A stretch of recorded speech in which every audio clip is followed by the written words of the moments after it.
Good morning, everybody, and welcome to Cube Learning's Train the Nation Professional Guide to Mentoring. The session today is going to be held by myself, Elliot Roberts, who's part of the business development team, and Marie Robertson. So just a little bit about myself first. I've been with Cube around 4 years. I originally started as an account manager, and then for the last 3 years have been managing our account managers that are dotted around the country.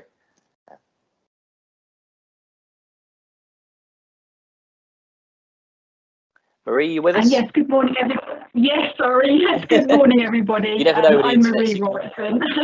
A delay already on the line. I do apologise. Yes, I've been with Cube for 5 years. Had a few different roles. My role very much a support role now as tutor development specialist. I have been a lecturer, teacher in the past, mentored many times, and been curriculum manager as well. So yeah, a bit of background about me, and very much looking forward to doing this today with you all. Thanks, Marie. So guys, I'm just going to run through a bit of housekeeping about Cube to start with, and then Marie will talk to you around sort of the mentoring and what we're here to talk about today and what you're here to listen to. Okay. So about us, Cube is set up into 5 different areas. So predominantly we've got our apprenticeship provision, but we also have different areas of the business that support that. We've got our Cube Talent, which is our recruitment part of the business. We have Cube Vision, which is relatively new to Cube, which is a set of e-learning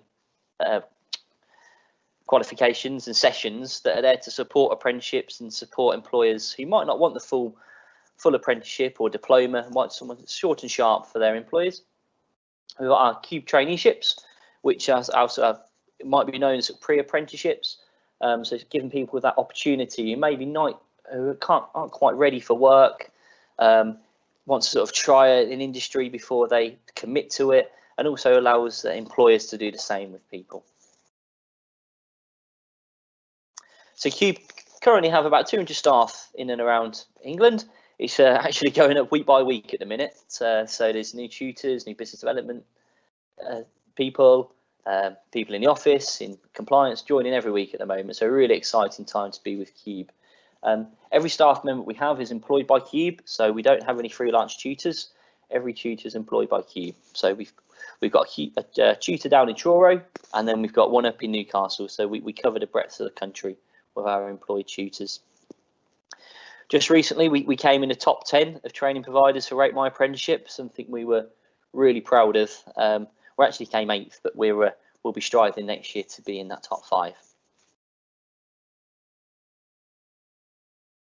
You'll see on the screen some of the companies who actually trust us and work with us at the moment. Some really long-standing relationships there that Cube have built over the years, and a couple of new ones. So, for instance, JD Sports, who have come on board this year, who are working with us.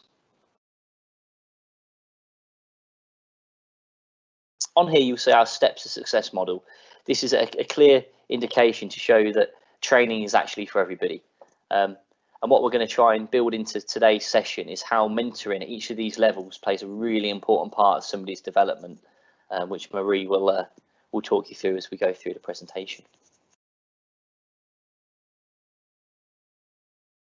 Really interesting piece from an apprenticeship manager from the OCS group. OCS are a large company, employ sort of 20,000 people across the country, but one of the areas of that is how do you get managers buy-ins at site level and teach them how to be a mentor, which is one of the challenges that we see. So a piece from Tony Marie Vaughan there that shows how our mentoring sessions have really supported their managers.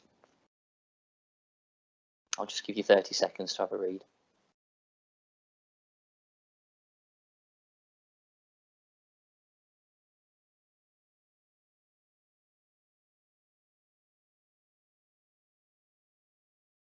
I'll have to thank Tony later for that one.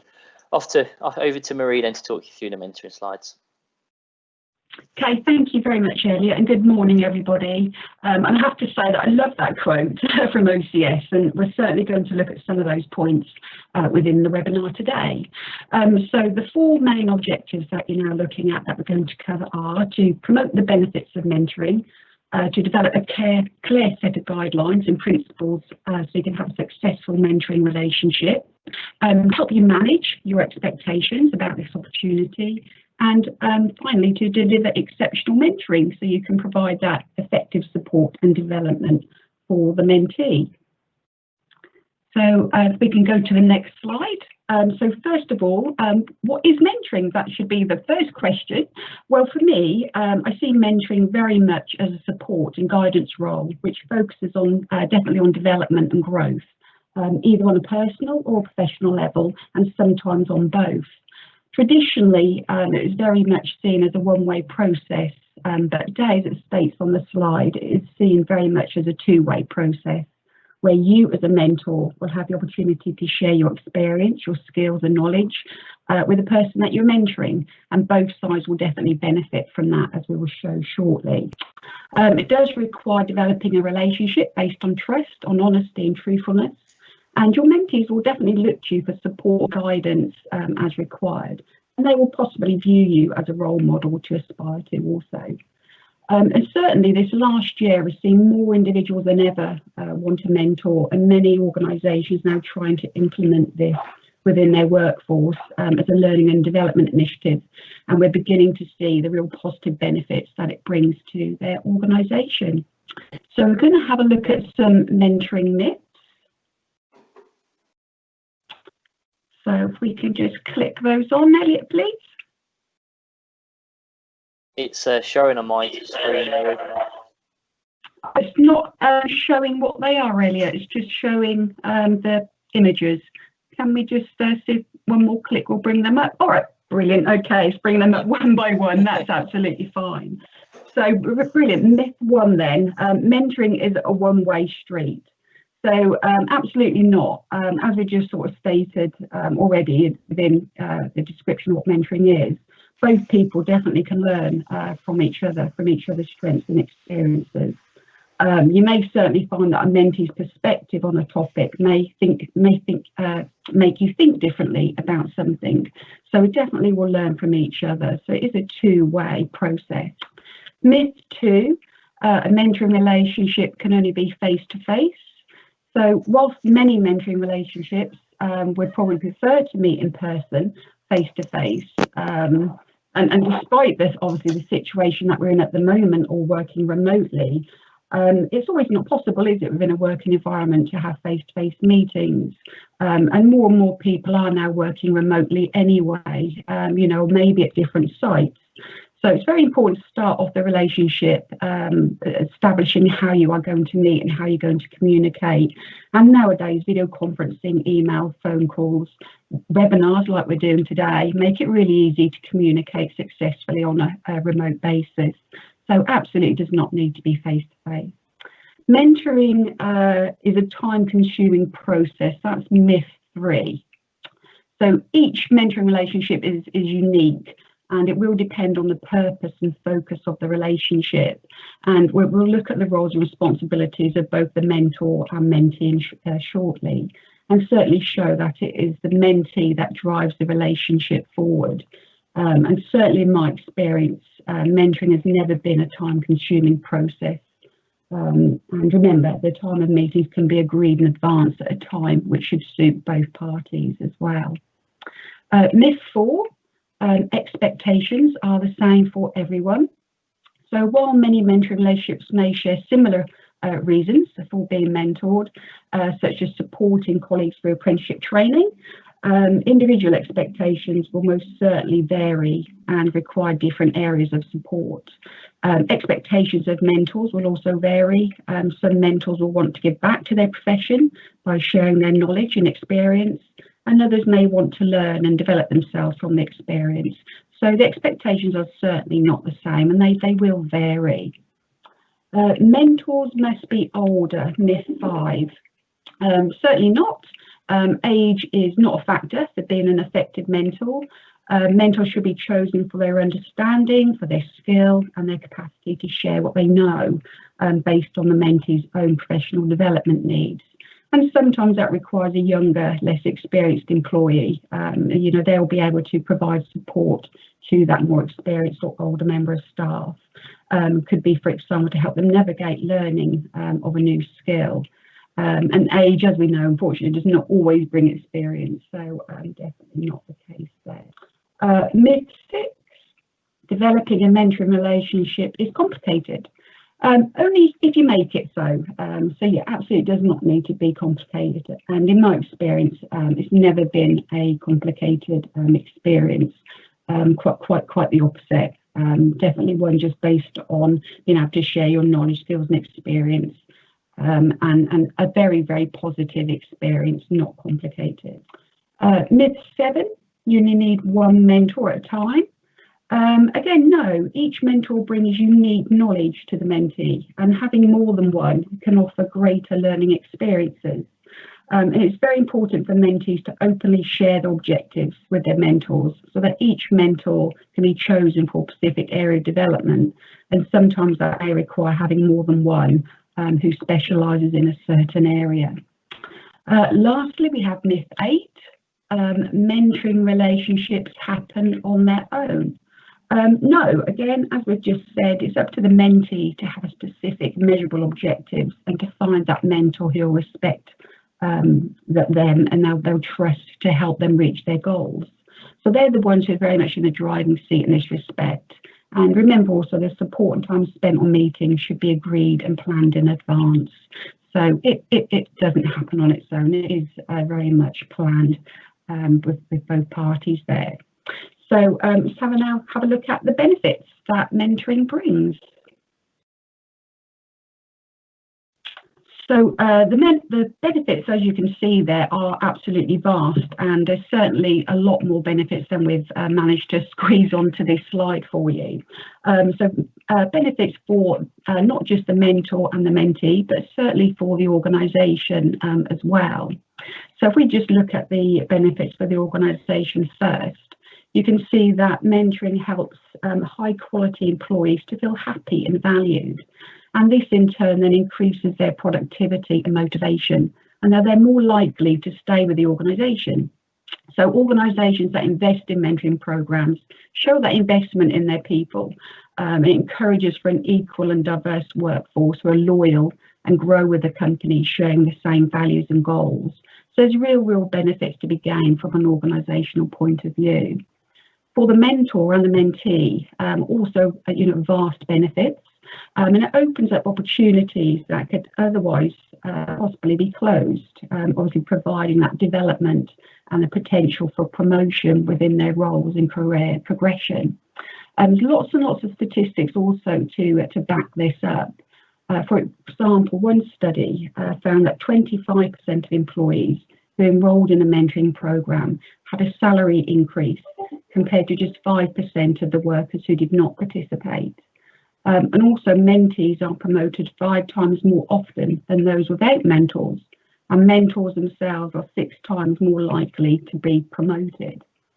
The one that we have on the slide there, 97% of business leaders said they benefited from mentoring advice they received, was research from the Development Dimensions International, and that was based, they also found that 60% of UK business leaders had a mentor, and that was the response that they gave. So many mentors and mentees will feel empowered by their mentoring relationship, and they will state that they develop greater confidence and motivation, certainly to good benefits as well. And as we mentioned earlier, many organisations are now seeking these vast benefits that mentoring brings and linking the support that it provides in promoting good mental health and well-being as well, which, I think we'll all agree is especially relevant during this current time. So the roles and responsibilities on the next slide.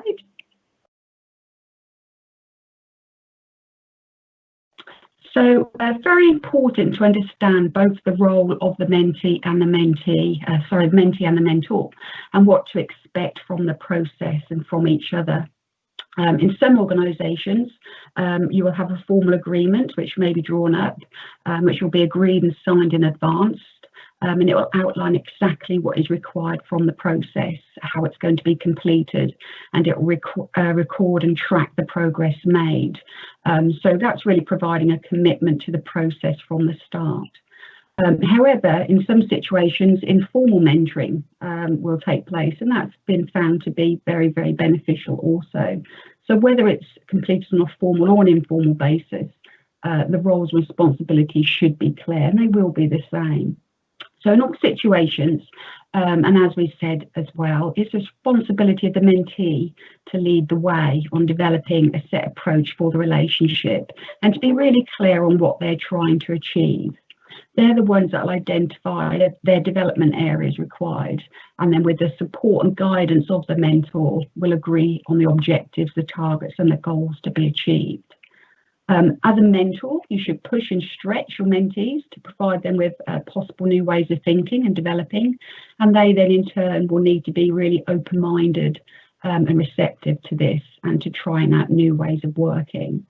So it's important for the mentee to keep a record of their achievements, so recommend them doing that within some sort of learning log or professional development plan.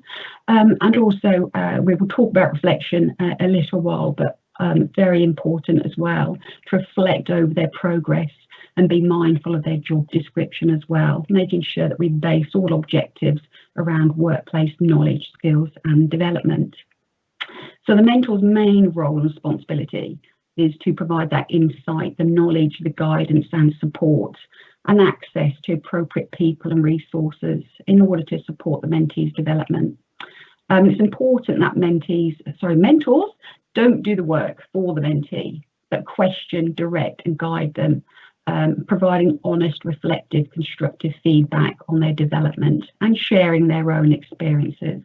So if you facilitate that approach right from the start, understanding the roles and responsibilities, it will be much easier to maintain that positive relationship and keep the mentee focused on the task as well. So you can also see from this that the relationship should not be complicated or be a time-consuming experience, as we will discuss on the next slide. So one of the myths, as we mentioned earlier, is that mentoring takes up a lot of time. And as we stated that, and in my experience, that's certainly not the case. And you may find that you're already developing and supporting your colleagues. So you're already implementing certain aspects of mentoring within your roles. If we take the example, as we've got on the slide there, of mentoring a colleague during an apprenticeship programme, the following just gives you some guidance as to what sort of time you would expect to invest. So firstly, we'd expect you to have an understanding of the apprenticeship qualification. So that's obviously important so you can keep the mentee focused on the overall aim and objectives required for their achievement. And then from this, you'll be able to agree their monthly goals and targets set, and then provide the guidance and support that is relevant and embedded within their qualification. So a little bit of time getting to know that qualification. You'll then need to hold regular meetings to provide the opportunities to discuss progress, achievements, and to give your constructive feedback, which is really important, obviously, throughout the process. And I stated earlier, best practice to negotiate those agreed times and ways of meeting in advance. It may be important if you need to accommodate shift patterns and staff rotas, for example, to make sure that the time is set aside which works best for both of you. You may find initially that the sessions are more frequent at the beginning and may last that little bit longer as the mentee develops their skills, their knowledge and their capabilities. And then this will then become less frequent and last for shorter time periods as they gain more in confidence. So let's look at the next slide and show why mentoring is a real investment of your time. So the wheel of despair, then, that sounds bad, doesn't it? So time, as we know, is precious and something that we never seem to have enough of in today's working environment. And sometimes it's absolutely easy to get distracted from the bigger picture and we lose focus of the priorities that will save us time in the future. And unfortunately, training and support always seems to be the first things to get curbed or delayed in these situations. But there are real implications of that, as you can see from that wheel of despair. So stages 1 and 2, you have a meeting planned with your mentee, but you feel that you just don't have the time with other commitments to spend on developing and supporting them today. You feel that there are more important tasks that have to be done first, so you cancel the meeting. And if this happens regularly, your mentee can then feel despondent, undervalued, and certainly demotivated. And then what's more, they don't develop or they don't grow within their careers. They may then obviously talk to other people about it, and that then has repercussions for the rest of your team, because they then think, well, I won't bother with the mentoring program because what's the point, because they're not going to give me the time, the support or the training that I need. So this then has repercussions for your team, and then when you need them, they may not be so helpful or forthcoming, and because you haven't developed them within tasks, they're also not so effective or so productive. So then you have to then keep doing all those tasks yourself. So you end up doing more work and you're not able to delegate it to others if they don't have those skills and knowledge. So ultimately then you get back to the start with, I need to train and mentor my team to do more. So you can see it becomes a vicious cycle, and unfortunately some leaders miss the real saving benefits that training and mentoring brings. So the next slide, we will have a look at what a good mentoring relationship should cover, and you'll see that there are 4 stages within the process there. So first of all, getting to know each other. So you may already know the person that you're going to mentor. It may be a colleague that you know fairly well, but you'll certainly find that in these early stages you will still learn something about them, and they'll certainly learn from you as well. So you will still develop your relationship and gain more valuable insight, certainly into their specific areas of development. They may open up to you more during this experience and share things that they're probably previously held within themselves. So a large part of the mentor's role initially involves being supportive and creating that reassuring environment for the mentee. And you're really going to establish that rapport and build that relationship built on trust at this stage. Goal setting sort of comes next. So remember, the mentee is in the driving force within this relationship, and with identifying the support and development that they need. And then with your help and support, you then probably brainstorm, discuss possible areas of learning, and then you will help them to set those realistic goals. And also during this stage, you may suggest useful contacts. You'll be drawing on your experience and checking for other training opportunities, whether that be internal or external. The next stage, progress and maturation. So that's the longest stage within the process, certainly with the emphasis on the mentor's role being one of a challenger to encourage deeper learning and reflection. You need to strike a balance, so it needs to be reached so that mentees continually explore their limits, but not to the extent that they then feel overwhelmed. An emphasis should be on issues of professional development and reviewing general progress and achievement, and giving that feedback and guidance on ways to improve performance and progress. And then finally, you get to the end after all that. So it may be difficult to end the relationship, as you may have really developed a very close working relationship throughout this process. However, defining the end is important, and both the mentee and the mentor are jointly responsible for providing that proper ending to the relationship. A good idea, I always feel, is to hold a final review, reflecting on the distance travelled and confirming further support strategies for further development and career journey at the end. So the next slide. I've mentioned the importance of reflection a few times so far, and this is a very important factor to build into the mentoring relationship. Reflection is the one thing that helps the mentee to review their development, their developmental experiences in order to learn from them. And we really don't learn from things if we don't reflect back on them and have that important time to really think about them. So a good mentor will use methods of reflection to help the mentee analyse their experiences throughout the process. It's tempting to only reflect on something that has gone well, gone wrong. Most of us reflect on things that have gone wrong, but reflecting on things that have gone well and those positive experiences is really, really important, because it's those that can really be, effective in boosting confidence as well.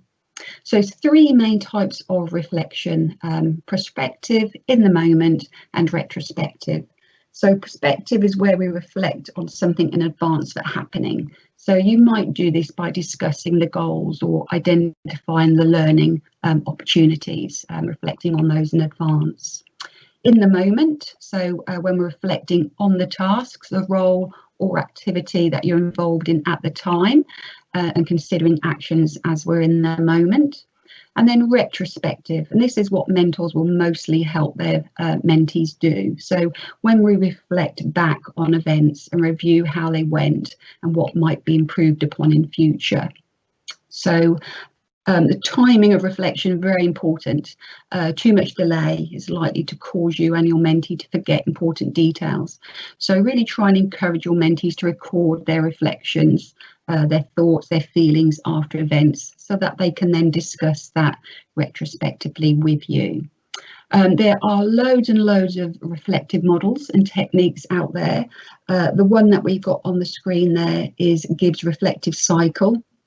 Always a nice one to start off with if you haven't looked at a reflective model before, because it really encourages a clear description of the situation, analysis of feelings, evaluation and analysis to make sense of the experience, and then a conclusion where other options are considered, and identifying any further actions also to examine what you would do if the situation arose again. So next we're going to have a look at the importance of communication, and firstly looking at questioning. So questioning, very important tool when mentoring, and depending on the type of question asked, certainly encourage learning and test knowledge or attitudes. A single question can be asked a number of different ways, and each way will elicit a different response. And we've got some different types of questions certainly showing on the screen there. And it's by using a variety of questioning styles that you'll be able to challenge your mentee effectively and really explore their behaviours and attitude to their developmental progress. You'll also gain an insight into how they're progressing and what they might need to do to move them forward. So when commencing a mentoring session, some key questions that you could consider are such things as, what worked well for you this month and what has not gone so well and why. So really ask those open questions. What areas of improvement have you identified? And are there any barriers which have prevented you from achieving your agreed goals? So you'll think of lots more questions that will really, make your mentee open up and give you as much information so you can help and support them in the best way possible. And remember, with questioning as well, it's really important to give your mentee time to formulate a response following a question. Certainly if you ask them really probing questions, reflective questions, they'll need that bit of thinking time to formulate their response and their answer. So allowing them that time to formulate their answers is very important. Listening, as we've got on the next slide, just as important as well. So very important as a mentor that you listen to your mentee and attain objectivity and balance to allow them to develop and grow independently. Your mentee may share, as we said before, private and confidential information with you, really open up to you during this process, and they'll ask you many, many questions as well. So it's really important to give them your undivided attention so you're really able to fully understand the details of their needs and their wants. It's also vitally important for your mentee to fully understand what you're saying to them. And so you may want to paraphrase or clarify on important points and encourage really good listening skills with them also. Definitely a skill that needs to be developed. My husband certainly says that to me. Some of us are better listeners than others, and you will certainly know if this is something that you yourselves need to work on. So next we have the importance of feedback. So very, very important. Mentees obviously will not reach their full potential if they don't receive the feedback about how they can improve themselves. It's the feedback that helps us to become more aware of what we do and how we do it. And receiving it gives us that opportunity to change and modify in order to become more effective. Should be a two-way communication process, feedback, which is given in a motivational, constructive manner with specific aims to actively improve the mentee. Empathy, timing, location, obviously all important factors to consider, and praise and recognition for meeting objectives must be factored in with feedback as well, which will then inspire the mentee to progress them forwards. In the diagram, you can see that feedback falls into different categories depending upon the level of support and the level of challenge given. The ultimate aim is to look at that top right hand corner, so to fully support your mentee and set them challenges within the feedback that you give them to stretch and push them to the best of their capabilities. So you've got some good examples there. So the second one saying, yeah, good work, I'm interested to know how you came to that conclusion. What else can you do? So you're giving that support, but you're also challenging them as well and getting more information out of them with that sort of question. Much better than just saying something like, yeah, that was great. Yeah, because that doesn't really direct them or push them forward further. Okay, so really important looking at how you provide and how you give that feedback. So on the next slide, we're just going to summarise some of the things that we have said and some important things to do. So absolutely need to agree realistic expectations and create the right atmosphere right at the very beginning. Honesty and patience, very important traits to have. Obviously, as we've just said, you need to have good listening skills, good questioning skills. So really communication, very, very much important within a successful mentoring relationship. As we said, make sure we give them time to formulate their answers to questions, encourage reflection throughout, encourage them to summarise on what is learned during the development. You as a mentor will provide that constructive feedback and further suggestions and actions. Important to challenge and continually develop them both personally and professionally. And remember, don't be afraid to refer them to other mentors for help or help outside your area of expertise. Not possible for us to know everything. So some don'ts on the next slide. Don't take responsibility for planning activities or initiating contact. Remember that the mentee should be the driving force behind this. Don't interrupt your mentee. We've just gone on to the next slide, I think, Elliot. Can we just go back one if possible? Thank you very much. Yes, don't interrupt your mentee unless to clarify understanding. Don't spend most of the time talking about your own experiences. Obviously, your mentee will learn from your experiences, but it's not just about you sharing everything in that way and doing most of the talking. I don't there. Don't always expect your mentee to get something right first time, and certainly don't correct their work for them. Give them that support in them finding their solutions, in them correcting it. And remember, we learn from our mistakes, so it's good to make some mistakes sometimes. So yes, you're not going to attempt to solve all their problems for them, but you're very much offering ideas and solutions as a mentor. And then finally, remember, don't forget that frequent communication is the key to that successful mentoring. And then, the next slide, the final points. You will gain much from certainly being a mentor. and hopefully we've just shown that just very quickly through the slides that we've covered. Mentoring definitely gives you opportunity to share your knowledge, your experience and skills with others. It gives you the opportunity to contribute to the profession and develop as leaders, also to gain further viewpoints and interests of other colleagues, so we very much learn from others. It's development of interpersonal skills and the challenge to think through issues, and the time that you spend on it obviously will count towards your own continued professional development. So very much, as we said earlier as well, benefits from being a mentor. I hope you've really enjoyed learning a little bit more about mentoring and taken away some of the positive benefits that it brings. I personally love being a mentor, and I find it a real compliment when someone asks for my help and support. And for me, there's nothing more rewarding than developing colleagues and then seeing them progress within their roles. And it's one of the reasons why I absolutely love doing the role that I am in and being a teacher. And I hope that many of you listening today as well will go forward and experience the same rewards.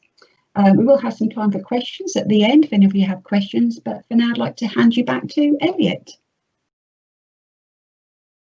Thank you very much, Marie. That was fantastic. I hope that everybody's found that really beneficial. As Elliot did at the start of this presentation, just a little bit of sort of housekeeping and some bookends, about Cube Learning here. So here at Cube Learning, for anybody who is a mentor working with an apprentice, we do offer full marketing support. So any new apprentices or trainees who enrol with Cube Learning will receive a welcome book, a student welcome pack. As you can see on the screen there, a few examples. We have information flyers, promotional posters internally, and also specifically a mentor handbook, which is something that we'll make sure that we send out a copy of with the recording of this webinar. If you can move on to the next slide. One other thing that Cube do pride themselves on is engagement days. So our business development team and customer engagement team will host engagement days within any business or charity or company that is looking to work with Cube as their training provider. Next slide, please. And as we draw a close, just a couple more slides here. One thing that Cube also pride themselves on is celebrating success. So it's something that we do continuously throughout the year via our social channels, with our PR department, and just generally speaking across our newsletters, internally and externally. Not only do we post things like social posts and press releases, we also would love to attend things like internal awards ceremony, should you have them within your company, and just generally support students, mentors, and the wider learning and development department, should we say, to ensure that success is celebrated, and that people's hard work and efforts don't go unnoticed, whether that is yourselves as the mentor or whether that's the student. It's something that we want to work with you directly on. And as mentioned, celebrating success is something we do all year, but one key event that we really do sort of celebrate this to the max is our Cube Awards ceremony. It's been held in London for the previous 4 to 5 years, I believe. And unfortunately this year, as with a lot of things, it wasn't viable to go ahead face to face. We did host an online version, which was very successful. And we're looking to roll out or go back to having this as our face-to-face event in 2021. It's a great event for celebrating employer success, employee success, tutor success, mentors, students, everybody who Cube work with essentially. It's a great way of celebrating the hard work and achievement by everybody involved. And I believe that is all the main information. So Marie, I'll come to you with the couple of questions we've had in, if that's okay, as it seems like Elliot's got a bit of trouble with his microphone. Yeah, no problem. I've had a couple of questions come in. The first one I can answer. It's just a question to see if a copy of the slides will be sent to everybody after the session. I can confirm they will be. We'll be in contact with a recording of the session, the webinar slides themselves, and as I say, a couple of extra pieces of collateral, including the mentor guide that Cube have. So that will be in your inboxes later today. But a couple of other ones, Marie. We've had one come in saying, do I need a specific qualification to mentor an apprentice in my business? Yeah, good question. So there are qualifications in mentoring. There is a level 3 in mentoring and in coaching, and certainly you learn a lot. You know, if you do have a qualification, as hopefully you've learned a little bit today on the training. However, in answer to the question, no, you don't need a specific qualification to be a successful mentor. Certainly not within the workplace. Remember, it's all about being able to share your expert knowledge, your experience and your skills to another colleague who's less experienced, in order to really support and develop them throughout their careers. And I'm certain a lot of you already have those skills in abundance. So yeah, although it is nice to have a qualification and you will learn from it, it's not a necessity to have one. Yeah. Brilliant, thank you very much. And we host to have one other question that's come in saying, the employee I'm supposed to be mentoring has said they don't need my support. Should I persist? Oh, right. Okay. So yeah, another great question. So to have a successful mentoring relationship, obviously, as we've said, it has to be, you know, a two-way relationship. So the mentee is the one who is in that driving force, as we said, you know, they're the ones seeking the support. So in that situation, if they don't need support, they're saying they don't need support, I wouldn't persist. However, if you really felt strongly that, you know, they did need the support, it's something that they did need to develop, you possibly then need to delve that little bit deeper into the real reasons why they were saying that they didn't. But generally, if it's something that they feel they have absolute you know, knowledge and full support on, and they're saying that they don't need your help and support any further, then yeah, it would naturally come to that end, and there wouldn't be any need to persist with it. Yeah, great questions. Brilliant, thank you very much. So that's all the questions that I've received through. Obviously, if you do have any other questions that you've not had chance or didn't feel appropriate to ask today, anything that you might think of after this session, please feel free to come back to me via the email address that you received the link for this session on. I'll also include in that email the direct contact for Elliot and Marie, both our presenters today. So if you've got any questions direct for them, that would be great. And I think that's it. So thank you very much, Marie and Elliot, and thank you to everybody for attending today. I hope you found it really useful, and we'll be in touch soon. Thank you.